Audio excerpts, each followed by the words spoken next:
இயேசு கிறிஸ்துவின் நாமத்தினால இங்க கூடி வந்திருக்கிற ஒவ்வொருவரையும் அன்போடு கூட நான் வாழ்த்துகிறேன். இந்த நாளிலும் தேவன் அவருடைய அளவற்ற கிருபையினால், இரக்கங்களினால் நம்மை முடிசூட்டி இருக்கிறார். அவருடைய கிருபையினால நம்ம இந்த இடத்துல ஒன்று சேர்ந்திருக்கிறோம். இன்னைக்கு எத்தனையோ மக்கள் இருளுக்குள்ள இருக்கிற இந்த வேளையில நம்மை வெளிச்சத்துக்கு கொண்டு வந்து ஆச்சரியமான ஒளியினிடத்திற்கு வரவழைத்தவருடைய புண்ணியங்களை அறிவிக்கும்படி தெரிந்து கொள்ளப்பட்ட சந்ததியாய் நாம் இருக்கிறோம் அப்படிங்கிறதுல நம்ம எவ்வளவு பெரிய பாக்கியவான்கள் என்பதை நம்ம அறிந்து கொள்ளணும்.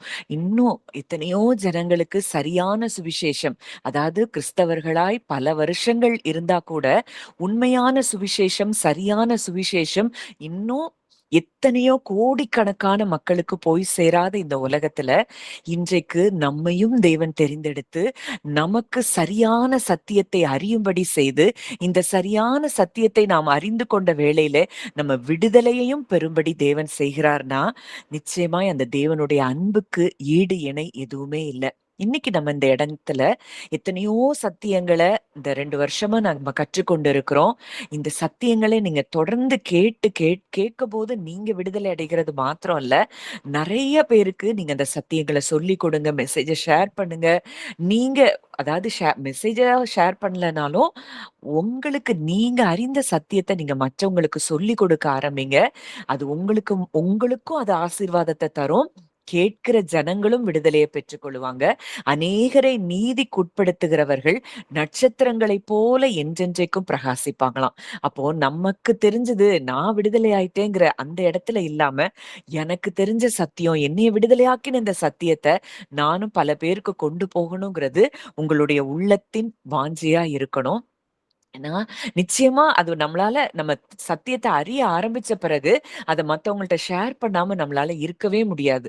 ஏன்னா, அது அவ்ளோ தூரம் நம்மள விடுவிக்கிறத நம்ம பார்த்திருப்போம். அப்ப இந்த நாட்கள்ல நீங்க அதிகமா இந்த மெசேஜ ஷேர் பண்ணுங்க. நீங்க மற்றவங்களுக்கு சொல்லிக் கொடுங்க. நீங்க இந்த உலகத்துக்கு வெளிச்சமா இருக்கும்படி தான் தேவன் இந்த இடத்துல நம்மள கூட்டி சேர்த்திருக்கிறார். என்னவோ நான் மட்டும் தான் பேசணும், நான் மட்டும் தான் அப்படியெல்லாம் கிடையாது. உங்களுக்குன்னு தேவன் ஒரு கூட்டத்த குடுப்பார். அந்த கூட்டத்துக்கு நீங்க தான் வெளிச்சம். நீங்க தான் அந்த ஜனங்கள வழிநடத்தி செல்வீங்க. கர்த்தர் இந்த காரியங்கள் எல்லாவற்றையும் உங்க ஒவ்வொருவருடைய வாழ்க்கையிலயும் நிச்சயமாய் செய்வார். அப்போ இந்த நாள்ல தேவன் என் இருதயத்துல வைத்த ஒரு வார்த்தை, என் ஜனங்கள் ஒருபோதும் வெட்கப்பட்டு போவதில்லை. அவரை நம்புகிற அவருடைய ஜனங்கள் ஒரு நாளும் வெட்கப்பட்டு போக மாட்டாங்களாம். இன்னைக்கு நிறைய பேருடைய பயம் என்னன்னா, ஐயோ! நான் எல்லாருக்கும் முன்னாடி வெட்கப்பட்டுறக்கூடாது, அவமானப்பட்டுறக்கூடாது. இந்த சூழ்நிலை, இந்த பிரச்சனை இது ரொம்ப மோசமா இருக்கு. நான் மற்றவர்கள் முன்னாடி நான் அவமானப்பட்டுருவனோ, மற்றவங்க நிந்திக்கும்படியான சூழ்நிலைக்கு நான் உள்ளாயிருவனோ, இல்ல என் குடும்பம் அந்த இடத்துக்கு வந்துருமோ? இதுதான் அநேகருடைய பயமாய் உள்ளத்துல இருக்குது. இந்த வெட்கம் அப்படிங்கிறதே முதல்ல எப்ப வந்ததுன்னு சொல்லி நம்ம பார்த்தோம்னா, ஆதியாகமம் 3வது அதிகாரத்துல நீங்க வாசிச்சு பாருங்க. 3:7 முதல் 10 வசனங்கள்ல அங்க ஆதாம், ஏவாள் அந்த பழத்தை, நன்மை தீமை அறியத்தக்க அந்த பழத்தை அவங்க உண்ட பிறகு அவங்க கண்கள் திறக்கப்படுது. அவங்க நிர்வாணிகளாய் இருப்பதை அவர்கள் அறிந்தார்கள். உடனடியா தேவனுக்கு முன்னாடி நிக்கிறதுக்கு வெட்கப்பட்டு பயந்து ஒளிந்து கொண்டார்கள் அப்படின்னு சொல்லி எழுதியிருக்கு. அப்போ முதல்ல இந்த வெட்கத்துக்கு அடிப்படை என்னன்னு சொல்லி பார்த்தோம்னா பயம். இந்த பயம் தான் ரூட் காஸா இருக்கு. இந்த பயம் இருக்கிறதுனால நமக்கு அடிக்கடி என்ன வருதுன்னா, வெட்கம் வெட்கம் வந்துருமோ, வெட்கம் வந்துருமோ அப்படின்னு சொல்லி என்ன செய்றோம், நெறைய நேரங்கள்ல அந்த வெட்கத்தை குறித்து பயம், அந்த பயம் தான் வெட்கத்தையும் கொண்டு வருது. இதை எல்லாத்தையும் டீல் பண்றதுக்காக தான் கிறிஸ்து உலகத்திற்கு வந்தார். அதெல்லாம் நம்ம ஆழமா நம்ம பார்க்கும்போது நமக்கு நன்றாக புரியும், விளங்கும். அப்போ இன்றைக்கு இந்த வெட்கத்திலிருந்து நம்மை விடுவிக்கும்படியாகத்தான் கிறிஸ்து பூமிக்கு வந்தார். அதாவது முதல் ஆதாமின் மூலம் வெட்கம் என்ன செஞ்சது? முழு மனுக்குலத்துக்குள்ளேயும் வந்தது. 2ஆம் ஆதாமாகிய கிறிஸ்துவின் மூலம் அந்த வெட்கம், நம்ம அடைய வேண்டிய வெட்கத்தை அவர் அவமானத்தை அவர் அடைந்து நம்மை அவர் விடுதலையாக்கி இருக்கிறார். இன்றைக்கு அவரை விசுவாசிக்கிறவன் எவனோ அவன் வெட்கப்படுவதில்லை என்று வேதம் சொல்லுகிறது. நீங்க அவரை தான் விசுவாசிச்சீங்கன்னா உங்க வாழ்க்கையில ஒரு சூழ்நிலையிலும் நீங்கள் வெட்கப்பட அவர் விடவே மாட்டார் அப்படிங்கிறத இன்றைக்கு ஆணித்தரமா தேவன் உங்க உள்ளத்துல பதிக்க விரும்புகிறார். நிறைய பேருக்கு பயம், நான் வெட்கப்பட்டுருவனோ, நான் அவமானப்பட்டுருவனோ, என் குடும்ப சூழ்நிலை நிமித்தம் நாங்க எல்லாருக்கும் முன்னாடி அவமானப்பட்டு நிக்கணுமோ, அப்படியெல்லாம் நீங்க நினைச்சிட்டு இருக்கிறீங்க. நிச்சயமாய் அவர் வெட்கப்படுத்துகிற தேவன் அல்ல, நம்முடைய தலையை உயர்த்துகிற தேவன் என்பதை நீங்கள் அறிந்து கொள்ள வேண்டும். அவருடைய நேச்சரே என்ன அப்படின்னா, நம்மை வெட்கப்படுத்துவது அவருடைய நேச்சர் கிடையாது. அவருடைய நேச்சர்லயே அது கிடையாது. என் பிள்ளைங்க வெட்கத்துல இருக்கணுங்கிறது அவருடைய குணாதிசயம் கிடையாது. அவருடைய கேரக்டர் கிடையாது. அவருடைய பிள்ளைகளுடைய முகம் எப்பொழுதும் பிரகாசமாக இருக்க வேண்டும் என்பதுதான் அவருடைய விருப்பம். தாவீது சொல்றார், கர்த்தாவே நீர் என் கேடகமும் என் மகிமையும் என் தலையை உயர்த்துகிறவருமாயிருக்கிறீர். அப்போ அவர்தான் நம்முடைய தலையை உயர்த்துகிற தேவன் என்பதை நாம் அறிந்து கொள்ள வேண்டும். அப்போ இங்க நம்ம பார்க்கிறோம், இங்க முதல் முறையா ஆதாமும் ஏவாளும் வீழ்ச்சியில ஃபால்ல அங்க நடக்கிறது வெட்கம். இப்போ இந்த வெட்கத்துக்கு ரூட் என்னன்னு பார்த்தோம்னா பயம். இன்னைக்கு ஏன் நமக்கு இந்த பயம் வருது? நான் வெட்கம் அடைஞ்சிருவனோ, நான் அவமானப்பட்டுருவனோ, இந்த சூழ்நிலையில நான் அவ்வளவுதான் நான் என்னை எல்லாரும் பார்த்து சிரிக்கிற அளவுக்கு நானோ என் குடும்பமோ வந்துருவோமோ, இப்படிங்கிற பயம்லாம் ஏன் வருது அப்படின்னா, தேவன் நம்ம மேல வைத்திருக்கிற அந்த பூரணமான அன்பை நம்ம எந்த ஏரியாலலாம் அறியலையோ அந்த இடத்துலதான் பயமும் வெட்கமும் இருக்கும். நம்ம 1 யோவான்ல எல்லாம் படிக்கிறோம். அந்த பூரண அன்பை குறித்து அங்கே சொல்லப்பட்டிருக்கும். வாசிக்கலாம். ஆன்ட்டி நீங்க வாசிங்க. அந்த பூரண அன்பு பயத்தை புறம்பே தள்ளும்னு ஒரு வசனம் உண்டுல்ல? 1 யோவான் 4:18. அன்பிலே வாசிங்க. பயம் இல்லை, பூரண அன்பு பயத்தை புறம்பே தள்ளும். பயமானது வேதனை உள்ளது, பயப்படுகிறவன் அன்பில் பூரணப்பட்டவன் அல்ல. இன்னைக்கும் நமக்கு வெட்கம் அடைஞ்சிருவோமோ, நான் யாருக்கு முன்னாடி வெட்கப்பட்டு போயிடக்கூடாதே அப்படின்னு சொல்லி பயந்துட்டே இருக்கீங்கன்னா, அதுக்கு காரணம் என்னன்னா, அந்த தேவ அன்பை, அந்த பூரணமான தேவ அன்பை நாம் அறிந்து கொள்ளாத இடத்துலதான் இந்த பயமும் வெட்கமும் நம்மை மேற்கொள்ள ஆரம்பிக்கும். அன்பிலே பயம் இல்லை. அன்புன்னு ஒண்ணு இருந்ததுன்னா அந்த இடத்துல பயம் இருக்காது. இன்னைக்கு நம்ம பிள்ளைங்க நம்மள குறிச்சு எந்த இடத்துலயாவது பயப்படுவாங்களா? அதாவது சில சூழ்நிலைகள்ல நம்மள்ட்ட எதையாவது உண்மையை சொல்றதுக்கு பயப்படலாம், அப்படிலாம் இருக்கலாம். ஆனா மற்ற காரியங்களை குறித்து அவங்களுக்கு என்ன செய்யாத, நம்ம அன்பை வெளிப்படுத்துகிற தாய் தகப்பனா இருக்கிற பட்சத்துல அவங்களுக்கு என்ன இருக்காதுன்னா பயம் இருக்காது. தைரியமா எதனாலும் வந்து கேட்பாங்க. இது வேணும்னு கேட்பாங்க, இது எனக்கு இங்க கூட்டிட்டு போங்கன்னு சொல்லுவாங்க. எல்லாமே ஏன்னா இந்த அன்புல என்ன கிடையாது, பயம் கிடையாது. நான் கேட்பேன், எங்க அப்பாவும் அம்மாவும் எனக்கு அதை செய்வாங்க, வாங்கி தருவாங்கன்னு அவ்வளோ ஒரு தைரியம். ஆனா இன்னைக்கு நம்ம தேவன் நம்ம மேல வைத்திருக்கிற அந்த அன்பை அறிந்து உணராதபடியினால் நமக்கு என்ன வருது? பயம் வருது, வெட்கம் வருது. நான் வெட்கம் அடைஞ்சிருவனோன்னு பயம் வருது. இன்றைக்கு ஆண்டவர் சொல்றாரு, நீ என்னை விசுவாசிக்கிற பட்சத்தில் நீ ஒரு நாளும் வெட்கம் அடைய மாட்டாய். பூரண அன்பு பயத்தை புறம்பே தள்ளும். அதாவது முழுமையான நம்ம எப்போ அந்த ஆவிக்குரிய வாழ்க்கையில நம்ம முதிர்ச்சி அடையதான் வளரதான் இந்த பூரண அன்பை நம்ம உணர்ந்து கொள்ள முடியும். இந்த பூரண அன்பை நம்ம உணர்ந்து கொள்ளும் பொழுதுதான் பயம் அப்படிங்கிறது நம்ம வாழ்க்கையை விட்டு நிரந்தரமாய் வெளியே போக முடியும். நான் வெட்கப்பட்டுருவனோனே டே அண்ட் நைட்டு சிலர் என்ன செஞ்சிட்டு இருக்கிறோம்? அழுதுட்டு இருக்கிறோம். பயம். ஏன்? நம்மை படைத்தவர் யார்? நம்மை உருவாக்கினவர் யார்? நம்மை சிருஷ்டித்தவர் யார்? அவர் எவ்வளவு வல்லமையுள்ளவர்? அவர் எவ்வளவு வார்த்தைக்கு உண்மையுள்ளவர்? அவருடைய அன்பு எவ்வளவு பெரியது அப்படிங்கிறத அறிந்து கொள்ளாதபடியினாலதான் நாம் வெட்கம் அடைந்து விடுவோமோ அப்படிங்கிற பயம் நம்மை மேற்கொள்ளுகிறது. பயப்படுகிறவன் அன்பில் பூரணப்பட்டவன் அல்ல. அன்புல பூரணப்படாதவர்களுக்குத்தான் என்ன வரும்? பயம் வரும். பயமானது வேதனை உள்ளது. நீங்க யோசிச்சு பாருங்க. நீங்க ஒவ்வொரு நிமிஷமும் இந்த பயம் உங்களுக்கு இருந்துச்சுன்னா, நான் வெட்கப்பட்டுருவனோ, வெட்கப்பட்டுருவனோ, வெட்கப்பட்டுருவனோன்னு இந்த பயம் இருந்ததுன்னா, நீங்க உண்மையாய் ஆண்டவர்ட்ட ஆத்துமார்த்தமா பேசவே முடியாது. ஏன்னா இந்த பயம் தான் நம்மை மேற்கொண்டு கொண்டே இருக்கும். இன்னைக்கு இந்த பயத்த, இந்த அன்ப நம்ம ஆழமாய் புரிந்து கொள்ளதான் சூழ்நிலைகளை நம்ம பார்க்கவே மாட்டோம். என் தேவன் எனக்காக எல்லாவற்றையும் செய்து முடிக்கிறவர் அப்படிங்கிற இடத்துக்கு நம்ம என்ன செய்வோம்? வருவோம். அந்த எபேசியர் 3வது 16 முதல் 19வது வசனங்கள் அந்த ஜெபத்த ஒவ்வொரு நாளும் நீங்க செய்யுங்க. அறிவுக்கு எட்டாத அந்த அன்பை அறிந்து கொள்ள,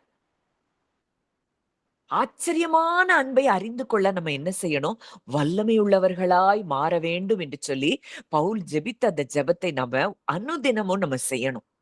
அந்த அன்ப அறிய அறிய அறிய அறிய அறியதான் நமக்குள்ள இருக்கிற பயங்கள் என்ன செய்யும்?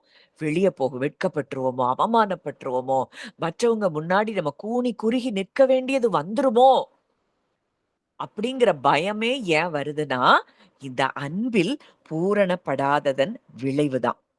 அப்போ இன்றைக்கு தேவன் உங்களை அவர் பலப்படுத்த விரும்புகிறார். பூரணமாய் நேசிக்கிற ஒரு தகப்பன் நமக்கு இருக்கிறார் அப்படின்னா, ஒன்றை குறித்தும் நாம் கவலைப்பட வேண்டியதில்லை. ஆன்டி வாசிங்க சங்கீதம் 34:5. சங்கீதம் 34:5.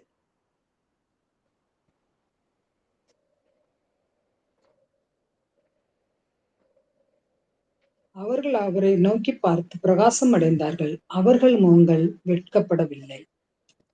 அவர்கள் அவரை நோக்கி பார்த்து பிரகாசமடைந்தார்கள். அவர்கள் முகங்கள் வெட்கப்படவில்லை. அவரை நம்ம நோக்கி பார்த்துட்டோம்னாலே நமக்கு பிரகாசம் தான். நம்ம முகங்கள் என்ன செய்யாதான்? வெட்கப்படாது. இன்னைக்கு ஆண்டவர் சொல்ற, நீ என்ன நோக்கி பார்த்துட்டனா உன் கவலையை என்மேல் வைத்து விடு, நீ வெட்கம் அடைய மாட்டாய் அப்படிங்கிறது தான் தேவனுடைய வார்த்தையாய் இன்றைக்கு நமக்கு வெளிப்படுகிறதை பார்க்கிறோம். இங்க வந்திருக்கிற நிறைய பேருக்கு அது ஒரு பெரிய ஒரு இருதயத்தை வாதித்து கொண்டிருக்கிற எண்ணங்களா இருக்கிறத நான் பார்க்கிறேன். ஆண்டவர் சொல்றாரு, நீ என்னை நோக்கி நீ பார்க்க வந்துட்ட அப்படின்னாலே உன் முகம் பிரகாசிக்கும். என் லைஃப்ல பல சூழ்நிலைகள்ல நான் சொல்ல முடியும். எனக்கு உதவி செய்வதற்கு யாரும் அற்ற நிலைமையில நான் தனித்து விடப்பட்ட சூழ்நிலைகள்ல அவ்வளோதான். எனக்கு இந்த சூழ்நிலை என்ன ஆகும்? நான் வெட்கப்பட்டுருவேனா? அப்படின்னு எத்தனையோ நாட்கள் நான் அழுதுருக்கிறேன். ஆண்டவர் சமூகத்துல அழுதுருக்கிறேன். ஆனா, இன்றைக்கு நான் பார்க்கிறேன், அந்த அந்த வெட்கம் வந்துருமோன்னு நினைச்ச சூழ்நிலைகள் அனைத்தையும் அவர் மாற்றி, அந்த இடத்திலேயே என் முகத்தை பிரகாசிக்க செய்த தேவன். எந்த மனுஷ உதவியும் கிடையாது. எந்த சப்போர்ட்டும் கிடையாது. தன்னந்தனியாய் ஒரு வருஷங்கள் நான் அப்படியே ஒரு சூழ்நிலையில நான் ஒரு கைவிடப்பட்டதை போல உணர்ந்த சூழ்நிலைகள் எல்லாம் உண்டு. ஆனா, என்ன யார்ட்ட போய் சொல்ல? என்ன செய்ய? அப்படின்னு தெரியாத ஒரு இடத்துல அப்படித்தான் நான் இருந்தேன். ஆனா, ஒண்ணு நல்லா தெரியணும். நமக்கு யாருமே இல்லன்னு நினைக்கிறப்ப தான், அவருடைய கரம் நம்மை வழிநடத்துகிறதை நாம் அறிந்து கொள்ள வேண்டும். இன்னைக்கு உலகத்துல எந்த நபர்களுடைய சப்போர்ட்டும் நமக்கு இல்லாம இருக்கலாம். ரொம்ப நெருக்கமானவங்க, அவங்க கூட நமக்கு உதவி செய்ய முடியாமல் போகலாம். நம்மள நேசிக்கிறவங்க தான். ஆனா கூட நம்ம சூழ்நிலையில அவங்க உதவி செய்ய முடியாது. அப்படித்தான் என்னுடைய வாழ்க்கையிலயும் பல சூழ்நிலைகளை நானும் கடந்து வந்தேன். யாரும் உதவி செய்ய முடியாத சூழ்நிலை. ஆனா, இன்றைக்கு நான் யோசிச்சு பார்த்தேன். காலையில அத நினைச்சு ஆண்டவருக்கு ரொம்ப நன்றி சொன்னேன். என்ன பாதையெல்லாம் நான் கடந்து வந்திருக்கிறேன். ஒருவேளை உழைப்பாங்களாங்கிறது கூட ஒரு சந்தேகமான ஒரு விஷயம். ஆனா, ஒவ்வொரு சூழ்நிலையிலும் தேவன் அழகா நடத்தி, யாருக்கு முன்பாகவும் வெட்கப்பட்டு என்னை போக விடல. இன்றைக்கு அதே இடத்துல தேவன் தலையை உயர்த்தி வைத்திருக்கிறதை நான் பார்க்கிறேன் என்றால், இன்றைக்கு நாம் அவர் தலையா இருக்கிறார். நாம் எல்லாரும் அவருடைய சரீரத்தின் அவயவங்களாய் நாம் இருக்கிறோம். அப்போ எனக்கு செய்த தேவன் அதே தேவன் தான். அதே தகப்பன் தான் இங்க வந்திருக்கிற உங்க ஒவ்வொருவருக்கும் தகப்பன்னா, நிச்சயமாய் அவருடைய கரம் உங்களோடு இருக்கும் என்றால், நீங்க ஒரு நாளும் வெட்கம் அடைய மாட்டீங்க. எந்த உங்க சூழ்நிலைகள் இன்னைக்கு அப்படி தெரியலாம். அப்படியே ஒரு ஒரு போராட்டமான சூழ்நிலையா தெரியலாம். ஆனா அது நிஜம் அல்ல. நிஜம் என்னன்னா, உங்கள் முகம் பிரகாசிக்கும். உங்கள் முகங்களை பிரகாசிக்கச் செய்கிற தேவன் தான் நம்முடைய தேவன். அந்த தேவனை நாம் தகப்பனாக பெற்றிருக்கிறோம்னா, அவருடைய அன்ப நம்ம எவ்ளோ தூரத்துக்கு ஆழமா புரிய தான். நீங்க இப்பவும் நீங்க பல சூழ்நிலைகள்ல நீங்க தாண்டி வந்திருப்பீங்க. அந்த சூழ்நிலைகள்லாம் நீங்க நெனச்சு பார்த்தீங்கன்னா, எப்படி இந்த இந்த சூழ்நிலைய நம்ம தாண்டி வந்தோம்னு சொல்லி நீங்க நினைக்க முடியும். உங்க வாழ்க்கையில நிச்சயமா அப்படிப்பட்ட காரியங்கள் நடந்திருக்கும். அப்ப அன்றைக்கு கைவிடாத தேவன் இன்றைக்கு உங்கள கைவிட்டுருவாரா? இன்றைக்கு உங்கள வெட்கப்படுத்த அவர் அனுமதிப்பாரா? யாரு முன்னாடியும் தன்னுடைய பிள்ளைகளை அவர் வெட்கப்பட அனுமதிக்க மாட்டார். நம்ம மோசே குறித்து நம்ம பார்த்தோம். ஆரோனும் மிரியாமும் அங்க எதிரா பேசுறாங்க. அவன் வெட்கப்படும்படியா தான் பேசுறாங்க. வெட்கப்படுத்திருக்க அப்படி ஒரு ரொம்ப அவன ஒரு உன் கூட மட்டும் தான் தேவன் பேசுவாரா? எங்க கூடலாம் பேச மாட்டாரான்னு சொல்லி ரொம்ப இழிவா பேசுறாங்க. ஆனா, மோசே ஒன்றும் பதில் பேசல. தேவன் அவர்களிடத்துல பதில் பேசினதை நம்ம பார்க்கிறோம். இந்த தேவன் தான் நம்முடைய தேவன். இந்த தேவன் இன்றைக்கு நமக்கு தகப்பனா இருக்கிறார்னா, வாழ்க்கையின் எந்த சூழ்நிலைகளிலும் நம்மை அவர் வெட்கமடைய செய்ய விடமாட்டார். அடுத்ததா ஒரு வசனம் ஏசாயா 61:7. ஏசாயா 61:7. உங்கள் வெட்கத்துக்கு பதிலாக இரட்டந்தனையாய் பலன் வரும். லட்சைக்கு பதிலாய் தங்கள் பாகத்தில் சந்தோஷப்படுவார்கள். ம். அதினிமித்தம் தங்கள் தேசத்திலே இரட்டிப்பான சுதந்திரம் அடைவார்கள். நித்திய மகிழ்ச்சி அவர்களுக்கு உண்டாகும். உங்கள் வெட்கத்துக்கு பதிலாக ரெண்டத்தனையாய் பலன் வரும். ஒருவேளை நான் இப்ப வெட்கமடைஞ்ச சூழ்நிலையில தான் இருக்கிறேன்னு நீங்க சொல்லிட்டு இருக்கலாம். ஆனா ஆண்டவர் சொல்றாரு, உங்கள் வெட்கத்துக்கு பதிலாக ரெண்டத்தனையான பலன் வரும். லட்சைக்கு பதிலாக தங்கள் பாகத்தில் சந்தோஷப்படுவார்கள். அதிநிமித்தம் தங்கள் தேசத்தில் இரட்டிப்பான சுதந்திரம் அடைவார்கள். நித்திய மகிழ்ச்சி அவர்களுக்கு உண்டாகும். அப்போ நித்திய மகிழ்ச்சியை தேவன் என்ன செய்கிறாராம்? நமக்கு தருகிறாராம். அப்போ இன்றைக்கு இந்த வெட்கம் இப்ப நம்ம பார்க்கிறோம் யோபினுடைய வாழ்க்கையில. யோபுக்கு வந்த வெட்கம், அதாவது அவ்ளோ பெரிய சீமானா இருந்தவன், ஒரே நாள்ல அனைத்தையும் இழந்து தன்னை தோல்லையும் தன்னுடைய சரீரத்துல தன்னுடைய தோல் வியாதியில அவன் விழுந்து அவன் என்ன செய்யறான்? ஸ்தூள்லயும் சாம்பல்லையும் அவன் விழுந்து கிடக்கிறத நம்ம பார்க்கிறோம். அவ்வளவு பெரிய வெட்கம். அவ்வளோ பெரிய சீமானா இருந்தவன் ஒரே நாள்ல அனைத்தையும் இழந்தவனாய் அங்கே நிற்கிறதை நம்ம பார்க்கிறோம். அந்த சூழ்நிலையில கூட யோபுவினுடைய நண்பர்கள் அவனை குறித்து என்ன செய்யல? நல்லதா பேசல. யோபுவுமே தேவன் கிட்ட பல காரியங்களை பேசியிருந்தா கூட, அங்க யோபுவுக்காக தேவன் பேசுகிறதை நாம் பார்க்கிறோம். வாசிக்கலாம். யோபு 42வது அதிகாரம் 7வது வசனம். இந்த வார்த்தைகளை யோபோடு பேசின பின் கர்த்தர் தேமானியனான எலிப்பாசை நோக்கி, உன்மேலும் உன் 2 சிநேகிதர் மேலும் எனக்கு கோபம் மூளுகிறது. என் தாசனாகிய யோபு பேசினது போல நீங்கள் என்னை குறித்து நிதானமாய் பேசவில்லை. அங்க எலிப்பாச பார்த்து சொல்றாரு, உங்க மேல எனக்கு என்ன வருது? கோபம் வருது. என் தாசனாகிய யோபு பேசினது போல நீங்கள் என்னை குறித்து நிதானமாய் பேசவில்லை. அங்க யோப குறிச்சு அவ்ளோ அவங்க என்ன செய்றாங்க? பேசுறாங்க. தே அ அதாவது தேவன் தான் இத செஞ்சாரு அப்படிங்கிற யோபுவ ரொம்ப குற்றம் சாட்டி அங்க நண்பர்கள் என்ன செய்றாங்க? ஆறுதல் சொல்ல வந்தவங்க யோபுவ வேதனைப்படுத்துறாங்க. அப்போ அந்த வேதனைப்படுத்தும்படியாய் பேசின அந்த நண்பர்கள்ட்ட தேவன் பேசுறாரு, நீங்க பேசினது எனக்கு என்ன செய்யல, நிதானமா இல்ல. யோபு பேசினது போல நீங்க நிதானமா பேசல. அப்போ இங்க யோபு ஒண்ணுமே பேசல நண்பர்கள்ட்ட. ஆனா தேவன் அங்கே வெட்கப்படுத்தும்படியாய், யோபு ஒரு வெட்கமடைந்த சூழ்நிலையில தான் அங்க இருக்கிறாரு. அங்க அந்த சூழ்நிலையில அவங்க பேசின பேச்சுக்கள் இன்னும் யோபுவை காயப்படுத்தியிருக்கும். ஆனா தேவன் யோபுவுக்காக அங்கே செயல்பட்டதை நாம் பார்க்கிறோம்.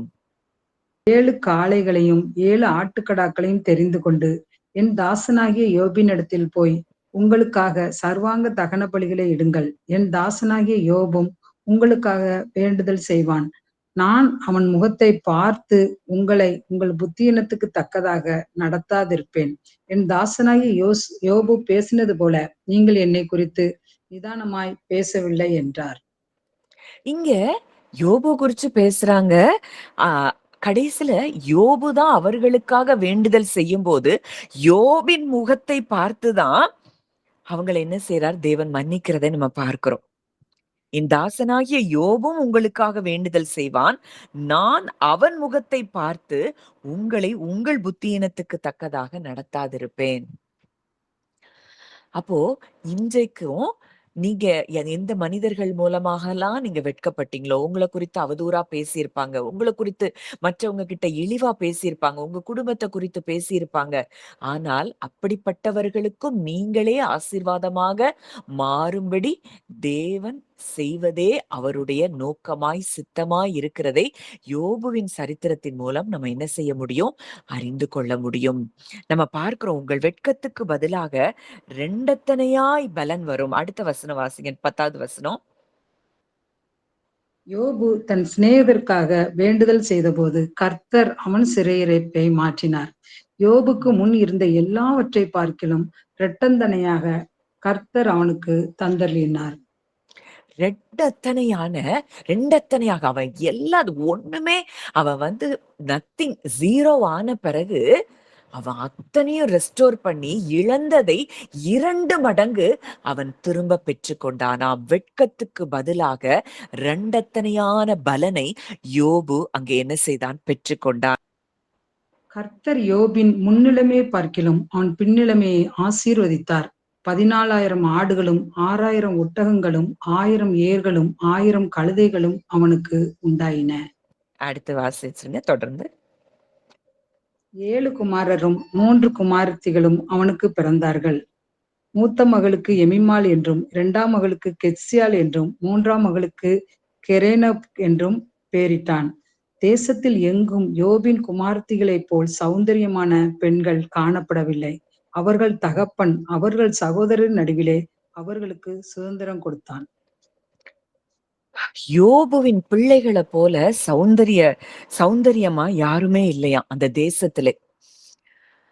அப்போ எந்த அளவுக்கு ஆண்டவர் ரெஸ்டோர் பண்ணுகிற தேவன், இழந்ததை திரும்ப தருகிற தேவன், இழந்ததை 2 மடங்காக அங்க யோபுக்கு என்ன செய்கிறார், தேவன் திரும்ப கொடுக்கிறார். இதற்கு பிறகு யோபு 140 வருஷம் உயிரோடு இருக்கிறான். அவனுடைய சரீரம், நம்ம ஒரு டெய்லி டிவோஷன்ல கூட நம்ம முந்தி பார்த்திருக்கிறோம், அவனுடைய சரீரம் அழுகி அங்க புழுக்கள்லாம் இருந்துதான். அப்படிப்பட்ட ஒரு சூழ்நிலையில அவனுடைய சரீரம் இருந்தது. ஆனா ஒரு பெரிய ரெஸ்டோரேஷன் நடக்குது.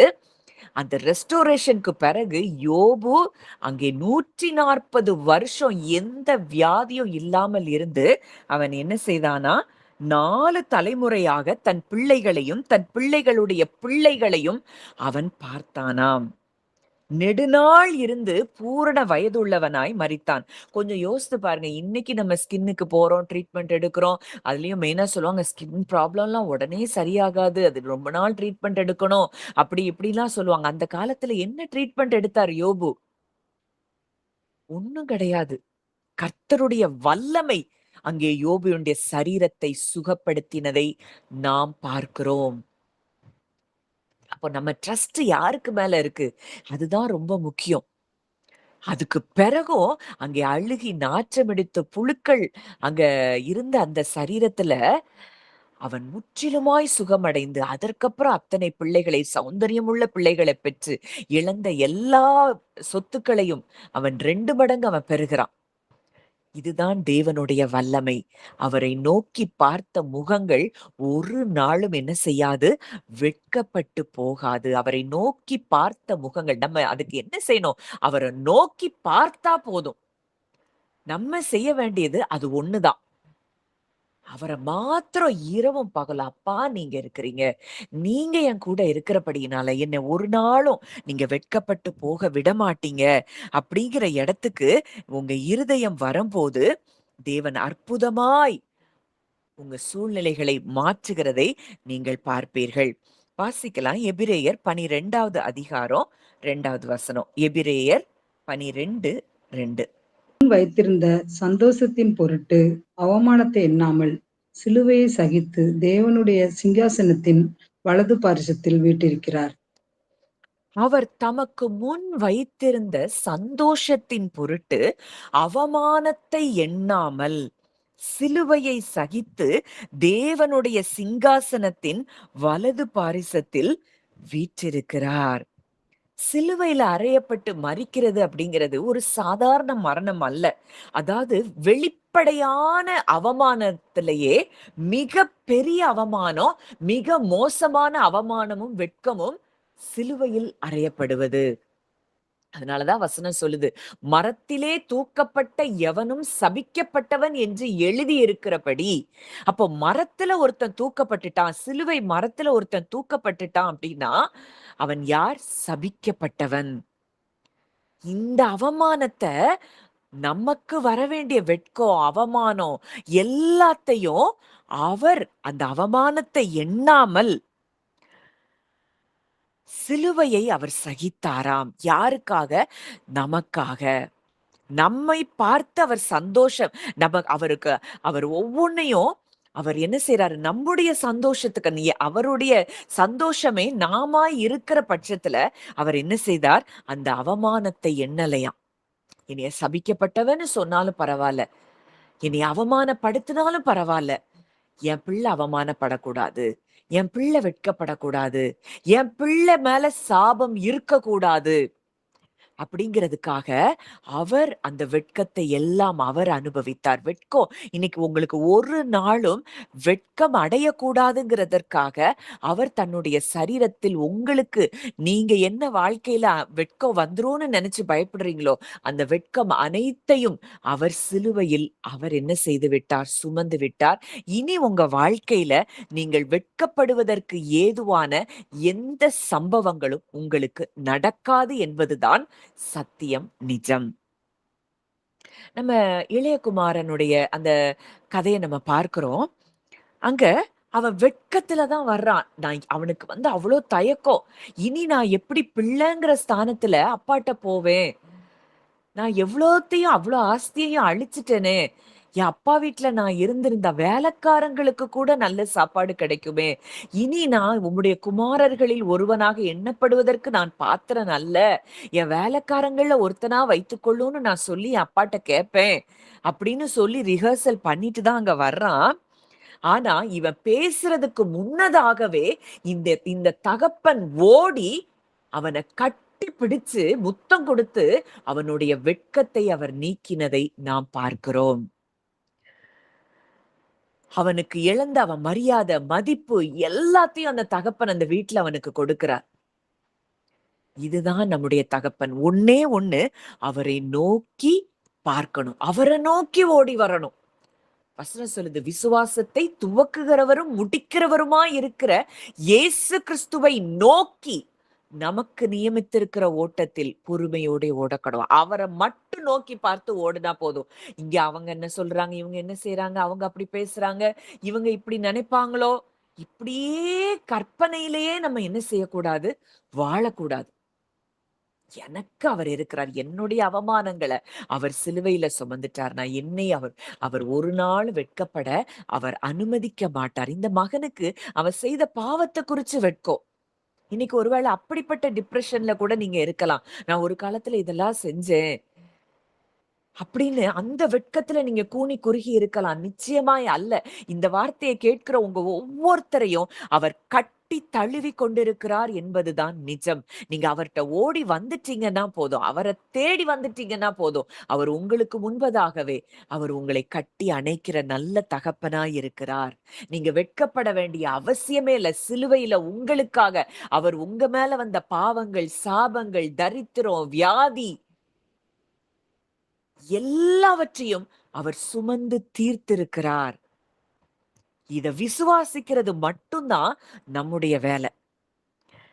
நம்ம அந்த விபச்சார ஸ்திரிய குறித்து பார்க்கிறோம். எல்லாரும் அவள கல்லெறிஞ்சு கொல்லணும்னு சொல்லும்போது, நானும் உன்ன ஆக்கினேன். அங்க எல்லாரும் உங்கள்ல பாவம் இல்லாதவன் இவள்ல முதல்ல கல்லெறியட்டும்னு சொல்லி, அவள என்ன செய்றாரு? அங்க முதல்ல புரொடெக்ட் பண்றாரு. அவள வெட்கப்படுத்தணும்னு ஒரு கூட்டம் வருது.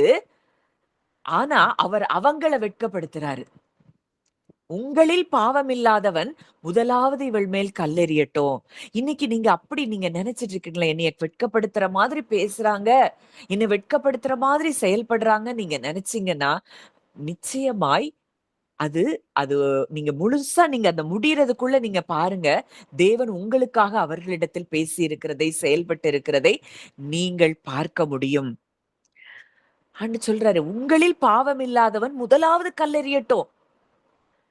அப்புறம் அங்க எல்லாரும் கல்ல போட்டுட்டு போயிடுறாங்க. அங்க அந்த ஸ்திரீட்ட கேட்கிறாரு, "உன்னைய கல்லெறியணும்னு வந்தவங்க எல்லாம் எங்கன்னு?" கேட்கிறப்போ, அவங்க எல்லாரும் போயிட்டாங்கன்னு சொன்னப்போ, "நானும் உன்னை ஆக்கினைக்குள்ளாக தீர்க்கிறதில்லை. நீ போ, இனி பாவம் செய்யாதே." அப்ப ஆக்கினைக்குள்ளாக தீர்க்க அவர் என்ன செய்யல? சிலுவைக்கு போகல. இன்னைக்கு பூமியில இருக்கும்போதே அவள ஆக்கினைக்குள்ள தீர்க்க மாட்டேன்னு சொன்னவரு, சிலுவையில நமக்காக பலியாகி நம்முடைய எல்லா தண்டனைகளையும், நமக்கு வரவேண்டிய எல்லாவற்றையும் அது தண்டனைன்னு சொல்ல முடியாது. நம்ம அந்த முதல் ஆதாமின் நிமித்தம் நம்ம ஒரு பாவ சாயலுக்குள்ள நம்ம வந்துட்டோம். இதுக்குள்ள என்ன இருக்கு? பயம் இருக்கு, வெட்கம் இருக்கு, கவலை இருக்கு. எல்லாமே இந்த முதல் ஆதாமின் மூலம் நமக்குள்ள வந்த காரியம். பாவம், சாபம் இதை எல்லாத்தையும் தன் மேல சுமந்து, அந்த அவமானத்தை எண்ணாமல் அங்க நிர்வாணியா அவரு தொங்குறாராம். அங்க ஆதாம், முதல் ஆதாம் அங்க நிர்வாணியா இருக்கிறதுனால பயந்து ஒளிந்து கொண்டான். உன் நிர்வாணத்தையும் நான் சுமந்துட்டேன்னு இந்த 2ஆம் ஆதாம் நிர்வாணமாய் அங்கே தொங்குகிறதை நம்ம பார்க்கிறோம். இந்த 2ஆம் ஆதாமாகிய கிறிஸ்துவுக்குள்ள வந்த ஒருவருக்கும் ஒரு நாளும் வாழ்க்கையில நீங்கள் வெட்கத்தை பார்க்க மாட்டீர்கள் என்பதுதான் சத்தியம், நிஜம். இத தவிர வேற எதை நம்புனாலும் அது பொய். அவர் வார்த்தையை தவிர வசனம் சொல்லுது யோவான் 17:17 அவரது வசனமே சத்தியம். அந்த வசனத்தை தவிர வேற எதை நம்புனாலும் அது பொய். அந்த பொய்ய நீங்க நம்புனீங்கன்னா அந்த பொய்கள் தான் நம்ம வாழ்க்கையில நடைபெறும். ஏன்னா தேவன் அடிக்கடியா ஒவ்வொரு அற்புதம் செய்யும் போது சொல்ற காரியம், நீ விசுவாசித்தபடியே உனக்கு ஆக கடவது. நம்ம எதை விசுவாசிக்கிறோம்? அவருடைய வார்த்தையை விசுவாசிக்கிறோமா? இல்ல சூழ்நிலையையும், மனிதர்களையும், மனிதர்களுடைய வார்த்தைகளையும், இல்ல நம்ம எண்ணங்கள்ல கற்பனையாய் தோன்றுகிற எண்ணங்களையும் நம்ம நம்பிக்கொண்டிருக்கிறோமா? இரு மனமுள்ளவன் தன் வழிகளில் எல்லாம் நிலையற்றவனாயிருக்கிறான். அவன் கர்த்தரிடத்தில் எதையாகிலும் கேட்டு பெறலாம் என்று நினையாதிருப்பானாக. நம்ம அவர்ட்ட வந்துட்டேன். அவர் சொல்லிட்டாரு, நான் வெட்கப்பட மாட்டேன்னு. நான் ஒரு நாளும் வெட்கம் அடைய மாட்டேன். அப்படின்னு இந்த ஸ்டாண்டுக்கு எப்ப வர்றோமோ, அப்போ நீங்க அவருடைய நன்மையை நீங்கள் காண்பீர்கள். தாவீது நம்ம ஏற்கனவே தியானித்தோம் அந்த வசனத்தை. நானோ ஜீவனுள்ளோர் தேசத்தில் கர்த்தருடைய நன்மையை காண்பேன் என்று விசுவாசியாதிருந்தால் கெட்டுப் போயிருப்பேன். அப்போ அவன் நம்புனான். நான் என்னைய ஆண்டவர் வெட்கப்பட விட மாட்டாரு. நிச்சயமா நான் நன்மையை காண்பேன். அப்படின்னு நம்புனதுனால அவன் வாழ்க்கை நன்மைகளால நிரம்பிச்சு. என் ஜீவனுள்ள நாளெல்லாம் நன்மையும் கிருபையும் தான் என்னைய தொடரும். இத எக்ஸ்பெக்ட் பண்ணணும். மாறா இது நடந்துருமோ, அது நடந்துருமோ, அப்படி ஆயிருமோ, என் குடும்பம் இப்படி கைவிடப்பட்டுருமோ, இந்த எண்ணங்கள் முதலாவது நம்மை விட்டு வெளிய போகணும். இதுதான் இரு மனம். 2 மனசு. இது அவரையும் தேடுறோம்னு சொல்லிக்கிடுவோம். இந்த உலகத்தின் சூழ்நிலைகளையும் நம்ம நம்பி, நம்ம அதையும் உட்கார்ந்து தியானிச்சு பயந்துகிட்டு கவலைப்பட்டுட்டு இருப்போம். இப்படிப்பட்டவர்கள் தான் எதையாகிலும் கர்த்தரிடத்தில் கேட்டு பெறலாம் என்று நினையாதிருப்பார்களாகன்னு சொல்லி வேதம் சொல்லுது. யாக்கோபுல பார்க்கிறோம்.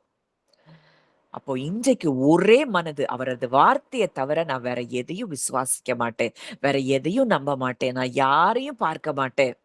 எனக்கு என் அப்பா தந்த வார்த்தை இருக்குது. அதுதான் சத்தியமும் ஆவியும் ஜீவனும் நிறைந்த வார்த்தை, வல்லமையுள்ள வார்த்தை. அந்த வார்த்தைய மட்டும் தான் நான் நம்புவேன்.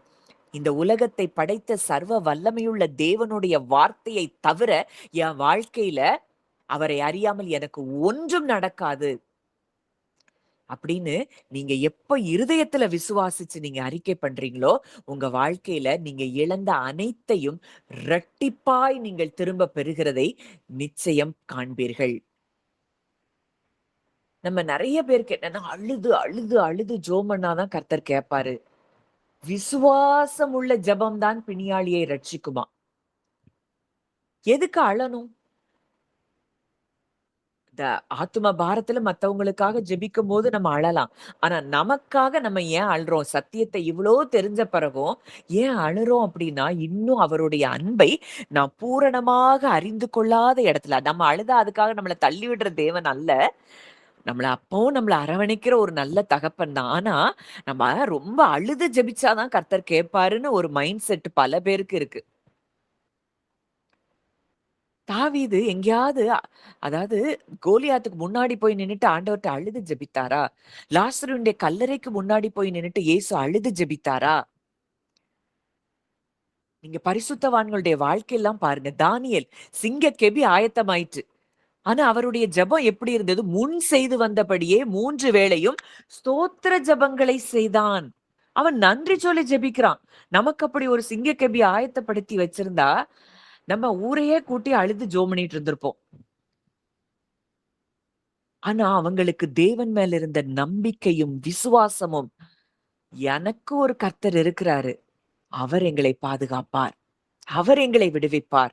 அவர் எங்களுக்காக யுத்தம் செய்வார். இந்த நம்பிக்கை நம்மள எத்தனை பேருக்கு இருக்குது? இன்னைக்கு நம்முடைய இருதயத்த நாமே ஆராய்ந்து பார்க்க வேண்டிய இடத்துல இருக்கிறோம். இரவும் அவருக்கு நன்றி சொல்லிட்டே இருந்தாலே போதும். உங்க வாழ்க்கைய குறிச்சு நீங்க கவலையே பட தேவையில்ல. சூழ்நிலைகள் எல்லாம் உங்களுக்காக சாதகமாய் தேவன் மாற்றி தருவார். சமாரிய ஸ்திரிய பார்க்கிறோம். சொந்த ஜனங்களால் அந்த ஊர் ஊர் மக்கள் அவள புறக்கணிச்சுட்டாங்க. அதனால மதியான வேளையில யாரும் வராத நேரத்துல அங்க கிணற்றண்டைக்கு அவள் வருகிறாள்.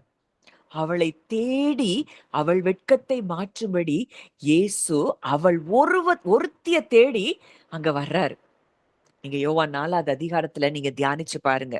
அப்போ அவருடைய அவருடைய மன விருப்பமே என்ன அப்படின்னா, என் பிள்ளை வெட்கத்துல இருக்கக்கூடாது. என் பிள்ளை அவமானத்துக்குள்ள இருக்கக்கூடாது.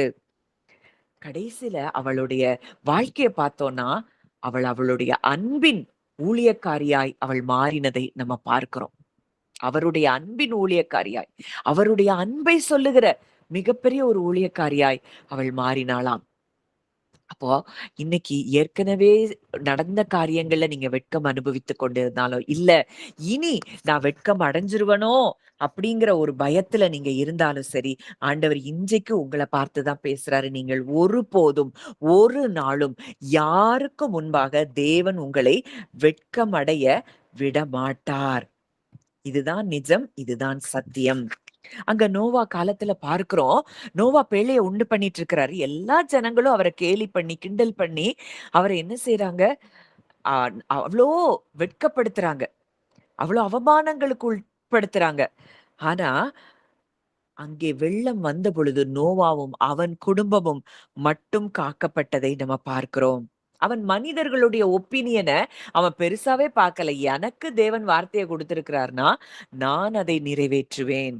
நான் அதை செய்வேன். அப்போ இன்னைக்கு நம்ம தனியா இருக்கிறோம் அப்படின்னா கூட, அவருடைய வார்த்தை நமக்கு இருக்கிற பட்சத்துல, நம்ம ஒரு நாளும் வெட்கப்பட்டு போக மாட்டோம். அன்றைக்கு வெட்கப்படுத்தின ஜனங்கள் எல்லாம் வெள்ளத்துல மாண்டு போனாங்க.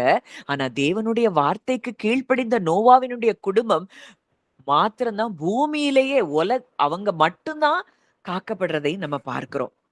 அப்போ இன்றைக்கும் தேவன் அதைத்தான் உங்களுக்கு வெளிப்படுத்த என் பிள்ளையா நீ இருக்கிற பட்சத்துல உனக்கு ஒரு நாளும் வெட்கம் உண்டாகாது. அன்னாள பார்க்கிறோம். அன்னாளுடைய இருதயம் உடைஞ்சு போயிருக்கு.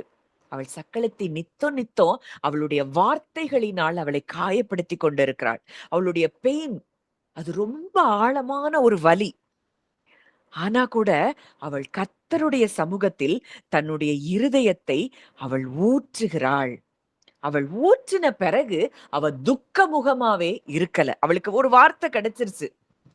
நீ போ, ஏலி சொல்ற, நீ சமாதானத்தோட போ, இஸ்ரவேலின் தேவனிடத்தில் கேட்ட உன் விண்ணப்பத்தின்படி அவர் உனக்கு கட்டளையிடுவாராக. இந்த வார்த்தை கிடைச்ச உடனே அவள் அப்புறம் துக்கமுகமா இருக்கவில்லை. அங்க நம்ம பார்க்கிறோம், ஒரு மிகப்பெரிய தீர்க்கதரிசி அன்னாளுடைய வயிற்றிலிருந்து பிறக்கும்படி தேவன் செய்ததை பார்க்கிறோம். ஒருவேளை பெனினாளுக்கு பிள்ளைகள் இருந்தது. அந்த பெனினாளுடைய பிள்ளைகள் பெரிய பேர் புகழ் பெறல. ஆனா அந்த காத்திருந்து தேவ சமூகத்துல தன்னுடைய இருதயத்தை ஊற்றின அந்த அன்னாளுக்கு பிறந்த பிள்ளைதான் அது தீர்க்கதரிசியாய் இஸ்ரவேலிலே பெரிய தீர்க்கதரிசி என்று சொல்லப்படும் அளவுக்கு ஒரு தீர்க்கதரிசியை அங்கே தேவன் அன்னாளுக்கு கொடுத்ததை நாம் பார்க்கிறோம். அங்க கொடுத்த பிறகு அவ பாடுறா, என் இருதயம் கர்த்தருக்குள் களி கூறுகிறது, என் ரட்சிப்பின் தேவனுக்குள் என் இருதயம் களி கூறுகிறது. அப்போ மனிதர்கள் உங்களை இன்னைக்கு இந்த மாதிரி அவமானப்படுத்திட்டு இருக்கலாம், கேள்வி கேட்கலாம், ஏன் உனக்கு நடக்கல, ஏன் உனக்கு கிடைக்கல. ஆனா ஆண்டவர் சொல்றாரு, இல்ல, உன் வெட்கத்தை நான் சுமந்திருக்கிறபடியினால உனக்கு இனி வெட்கம் கிடையாது. அவர்கள் அவரை நோக்கி பார்த்து பிரகாசம் அடைந்தார்கள். அவர்கள் முகங்கள் வெட்கப்படவில்லை. அப்ப நோக்கி பார்க்கிறது மட்டும் நம்ம வேலை. அதையும் செய்யாம நான் வெட்கப்பட மாட்டேன்னு உட்கார்ந்துட்டு நம்ம அப்படி இருக்க கூடாது. அவரை நோக்கி பார்த்து, அப்பா நீங்க சொல்லியிருக்கிறீங்க, நீங்க இந்த வாக்குத்தத்தத்தை எனக்கு தந்திருக்கிறீங்க, நான் ஒரு நாளும் வெட்கப்பட மாட்டேன்னு நீங்க சொல்லி இருக்கிறீங்க. அவருக்கு எவ்வளோ தூரம் ஃப்ரம் த ஹார்ட் நம்ம கிராட்டிடியூட், நம்ம அந்த தேங்க்ஃபுல் ஹார்ட்ல நம்ம அவருக்கு நன்றி சொல்லிக் கொண்டே இருக்கிறோமோ, உலகத்துல இருக்கிற எந்த சூழ்நிலைகளையும் பார்க்காதபடி நம்ம இருதயம் முழுமையுமாய் அவரால் ஆட்கொள்ளப்பட்டிருக்கும் போது நமக்கு நிச்சயம் நம்முடைய முகங்களை அவர் பிரகாசிப்பிக்க பண்ணுகிற தேவனாய் இருக்கிறார் என்பதை நம்ம என்ன செய்யணும், அறிந்து கொள்ளணும். அப்ப இந்த வார்த்தை யோசேப்ப பார்க்கிறோம். யோசேப்புக்கு அவமானம். அங்க அங்க அங்க முதல்ல அடிமையா விற்கப்படுகிறான். போத்திபார் வீட்டுல நல்ல உயர்வு கிடைக்குது. அவன் கர்த்தர் யோசேப்போடு கூட இருக்கிறார். ஆனா கூட அந்த போத்திபாரின் மனைவி அவனை குறித்து பொய்யான குற்றச்சாட்டை அவள் என்ன செய்யறா சொல்லி சிறைச்சாலையில அடைக்கப்படுகிற அளவுக்கு யோசேப்புக்கு அப்படி ஒரு அவமானம். அங்க கொஞ்சம் யோசித்து பார்ப்போம். அதாவது எப்பவுமே உலகம் பெண் பேசுகிறத தான் உண்மைன்னு நம்பும். அப்ப இந்த யோசேப்ப குறிச்சு எல்லாரும் என்ன பேசியிருப்பாங்க? வெட்கப்படுத்தி தான் பேசியிருப்பாங்க. இவன்லாம் ஒரு மனுஷனா? சொந்த எஜமானுக்கே துரோகம் பண்ணிட்டானே! அப்படின்னு அவன் காது கேட்கவே அவனை வெட்கப்படுத்தி பேசியிருப்பாங்க. ஆனா அவன் மேல ஒரு தவறு இல்ல.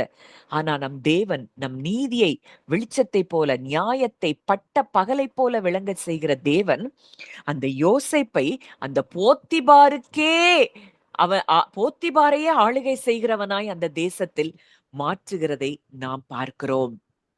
இந்த தேவன் தான் நம்முடைய தேவன். நம்முடைய வெட்கம் அவருக்கு தெரியாதுங்கிறதே கிடையாது. எல்லாவற்றையும் அவர் அறிந்திருக்கிறார். எந்த சகோதரர்கள் அவனை அடிமையா விற்று போட்டாங்களோ, அதே சகோதரர் அவனுக்கு முன்னாடி வந்து பணிந்து நிற்கிறத பார்க்கிறோம். அவன் அந்த எகிப்துக்கே அதிபதியாக்கி அந்த சகோதரர்கள் அவனுக்கு முன்னாடி பணிந்து நிற்கிறாங்க. போத்திபாரும் அவன் மனைவியும் அவனுக்கு முன்னாடி பணிந்து நிற்க வேண்டிய சூழ்நிலை.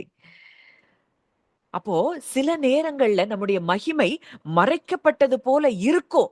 ஆனால் காலம் வரும் பொழுது உங்க நீதி வெளிச்சத்தை போல, உங்களுடைய நியாயம் பட்ட பகலை போல தேவன் உங்களை வெளியே கொண்டு வருகிறதை நீங்கள் நிச்சயம் பார்க்க முடியும். அப்போ அங்க யோசேப்பு சொல்றார், "நீங்களோ எனக்கு தீமை செய்ய நினைத்தீர்கள், தேவனோ அதை நன்மையாக முடிய பண்ணினார்."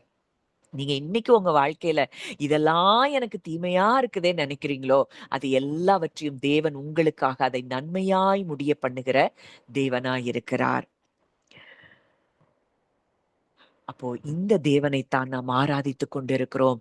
இந்த தேவன் தான் நமக்கு அப்பாவா இருக்கிறாரு. இன்னைக்கு உங்களுக்காக தன்னுடைய சரீரத்துல அவர் நிர்வாணமாய் அங்க சிலுவையில அவர் தொங்கிக் கொண்டிருக்கிறார். உங்களுடைய எல்லா அவமானங்களையும், வெட்கத்தையும், பாவத்தையும், சாபத்தையும், வியாதியையும், தரித்திரத்தையும் அவர் சுமந்துட்டாருன்னா, உங்க சரீரத்திலேயோ, உங்க ஆத்துமாவிலேயோ எந்த பலவீனமும் இருக்க முடியாது. குற்ற மனசாட்சி உங்களுக்குள்ள இருக்க முடியாது. ஏன்னா, வசனம் சொல்லுது, அவருடைய நீதிய இன்றைக்கு நமக்கு கொடுத்திருக்கிறாராம். நாம் விசுவாசத்தினாலே இன்றைக்கு நம்ம எல்லாரும் நீதிமான்கள் ஆக்கப்பட்டு இருக்கிறோம்.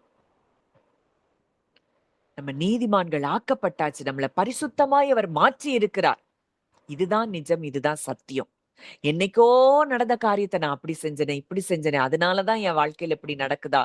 அதனால தான் என் குடும்பத்துல இப்படி நடக்குதா? இப்படியெல்லாம் நீங்க கேட்டுட்டு இருப்பீங்கன்னா, அந்த கேள்விக்கான பதிலும் சிலுவையில நீங்க பார்க்கணும். அது எல்லாவற்றையும் அவர் சுமந்து விட்டார். இனி உங்கள தொட எந்த வல்லமைக்கும் அதிகாரம் இல்லை என்பதுதான் சத்தியம். அதனால இன்றைக்கு ஆண்டவர் உங்க கூட பேசியிருக்கிற இந்த வார்த்தைய நீங்க நல்லா தியானித்து பாருங்க. அவரை நோக்கி பார்த்த முகங்கள் ஒரு நாளும் வெட்கப்பட்டு போவதில்லை. பயப்படாதே. ஏசாயா 54ல நம்ம பார்க்கிறோம். பயப்படாதே, நீ வெட்கமடைவதில்லை. நாணாதே, நீ லജ്ജை அடைவதில்லை. இன்னும் ஒரு வசனம் மட்டும் 1, 2 வசனங்கள் மட்டும் பார்த்துட்டு நம்ம ஜெபிக்கலாம். ஏசாயா 49:23. ராஜாக்கள் உன்னை வளர்க்கும் தந்தைகளும், அவர்களுடைய நாயகிகள் உன் தாய்களுமாய் இருப்பார்கள். தரையிலே முகங்குப்புற விழுந்து உன்னை பணிந்து, உன் கால்களின் தூளை நக்குவார்கள். நான் கர்த்தர். எனக்கு காத்திருக்கிறவர்கள் வெட்கப்படுவது இல்லை என்பதை அப்பொழுது அறிந்து கொள்வாய். ஒரு காரியம் நடக்குது. ராஜாக்கள் உன்னை வளர்க்கும் தந்தைகளும் அதாவது இவ்ளோ பெரிய ஒரு பொசஷன், இவ்ளோ பெரிய ஒரு ஒரு பேர் புகழோட ஒரு ஒரு வாழ்க்கைய உங்களுக்கு தருவாரு. அப்பொழுது நான் கர்த்தர், எனக்கு காத்திருக்கிறவர்கள் வெட்கப்படுவதில்லை என்பதை அப்பொழுது அறிந்து கொள்ளுவாய். Those who hope in me will not be put to shame. எனக்கு காத்திருக்கிறவர்கள். அப்ப அவருக்கு நம்ம காத்திருக்கிறோம் அப்படின்னா, நம்ம ஒரு நாளும் என்ன செய்ய மாட்டோம்? வெட்கப்பட்டு போக மாட்டோம். யோவேல் 2வது அதிகாரம் 26, 27.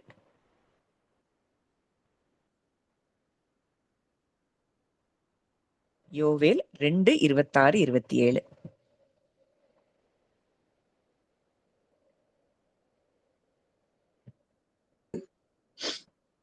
திருப்தி அடைந்து உங்களை அதிசயமாய் நடத்தி வந்த உங்கள் தேவனாகிய கர்த்தருடைய நாமத்தை துதிப்பீர்கள். என் ஜனங்கள் ஒருபோதும் வெட்கப்பட்டு போவதில்லை.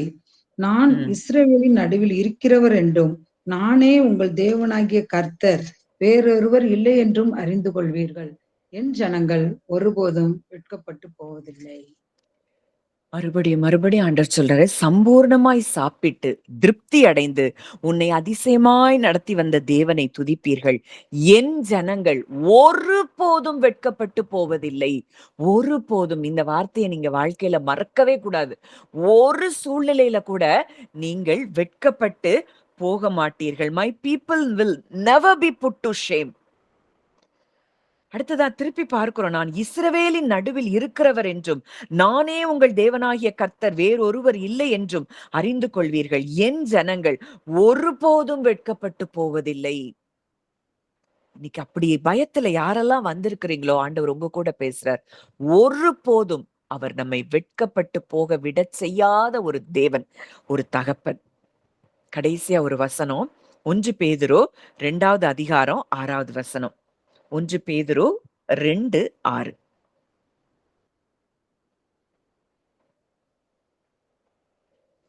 அந்தப்படியே இதோ தெரிந்து கொள்ளப்பட்டதும் விலையேறப்பட்டதுமாயிருக்கிற மூலைக்கல்லை சீயோனில் வைக்கிறேன்.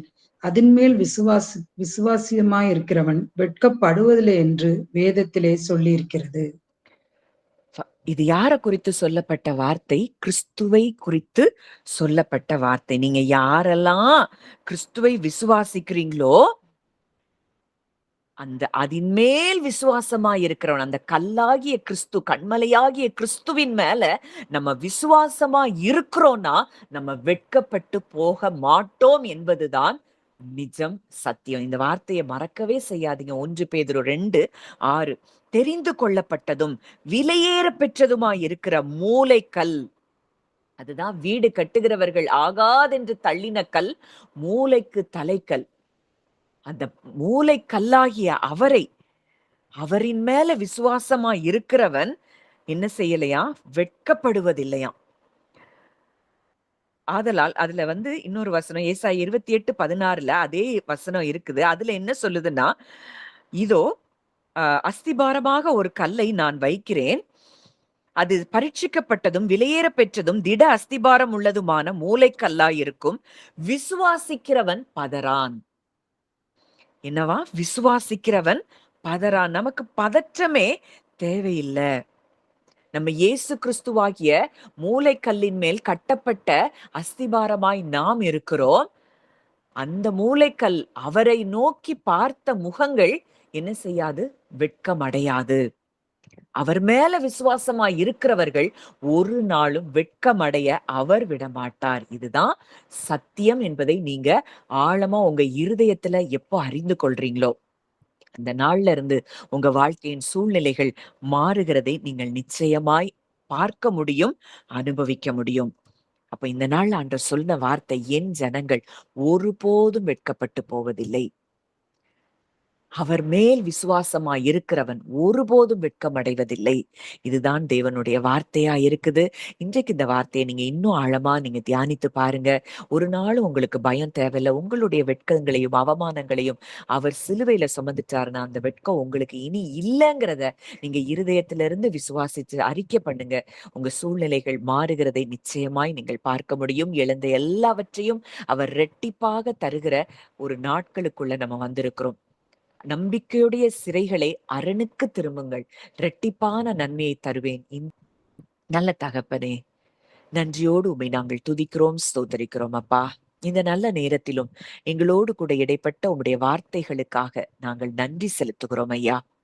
என் ஜனங்கள் ஒருபோதும் வெட்கப்பட்டு போவதில்லை என்று சொல்லி சர்வ வல்லமையுள்ள தேவனுடைய பிள்ளைகளாகிய எங்களுக்கு நீர் வாக்குத்தத்தம் பண்ணியிருக்கிறீர் அப்பா. நாங்க எல்லாம் உங்களுக்கு பிள்ளைகள். இந்த சர்வ வல்லமையுள்ள தேவனுடைய வாயிலிருந்து ஒரு வார்த்தை வந்தா அது வெறுமையாய் திரும்பாது.